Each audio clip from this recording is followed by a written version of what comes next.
Hello friends, నమస్తే, good evening. ప్రస్తుతం నేను ఇప్పుడు శ్రీ విజయపురంలో ఉన్నాను. అదేనండి, పోర్ట్ బ్లేర్ పేరు మారింది కదా, శ్రీ విజయపురం. చూస్తున్నారు కదా, ఇది అబీడిన్ బజార్. ఇది దివాళీ సందర్భంగా చూసారా ఎంత హడావుడిగా ఉందో ఇక్కడ. ఇది గంటాగర్, ఇది అంటే గడియార స్తంభం చౌరస్తా గంటాగర్ అంటారు. అలాగే కొంచెం ఇంటికి వెళ్తే జైలు, పార్క్, మెరైన్ పార్క్,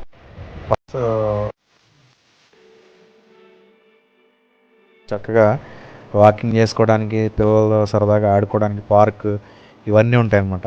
చూసేది అది చూసేది పార్కు, ఇది వాకింగ్ ట్రాక్, అదంతా సీ వ్యూ. అటు కనిపించేది మాత్రం రోస్ ఐలాండ్ అనమాట. ఇప్పుడు ఐలాండ్ పేరు మార్చినట్టున్నారు, ఏదో పేరు. Thank you, bye bye.